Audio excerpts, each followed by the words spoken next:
Okay na?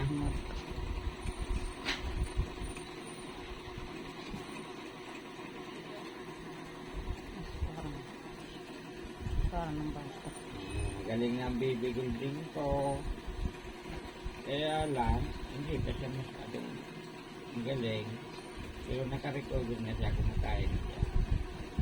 Kaya lang, medyo iba pa ang nararamdaman niya. Pero okay na siya. Nakakakain na siya.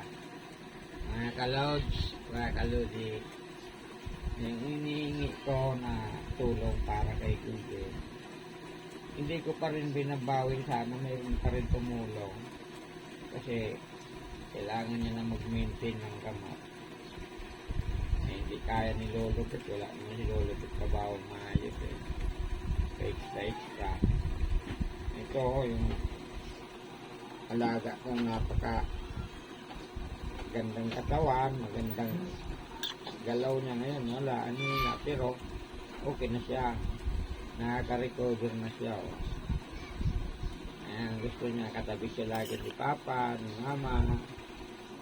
Hindi siya natutulog na hindi namin siya katabi. Akala mo bata ng anak namin. Ayan o.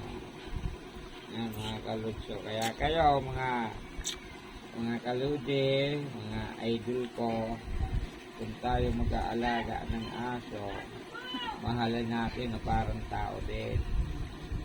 Ayan ang siya o. Maaari na ganyan siya o. Ayan yung mga kaludi o. Ang gusto niya, nakaunan sa kay Papa, kay Mama. Hindi mo siya makaunan sa kamay namin, una namin ginagamit siya. Yan ang bibigol din namin. Ang mga kalodi, sana may maawa si Lolo Bert saka kay Gultin na may magbigay ng pangbili ng antibiotic ni Baby Golden kasi wala talaga si Lolo Bert na pera ngayon eh. Pero okay na siya, naka-recover na siya, kumakain na siya, kawa ng Diyos, kumakain na siya. Wala nga kinain.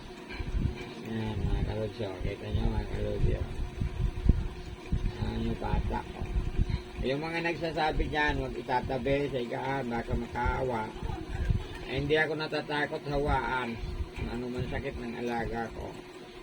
Kasi para rin tao yan na may buhay na kaparehas natin yan. Kaya hindi pwedeng pandirian, hindi pwedeng pag-isipan ng maganda. Ni Lolo Bert, magkatabi kaming dalawa ni Baby Golden. Sana pakishare ng video at maraming makapanood para mabigyan naman kami ng kaunting tulong ni Baby Golden. Maraming salamat. Shout out sa lahat ng followers, shout out sa mga viewers, shout out sa inyo lahat. I love you.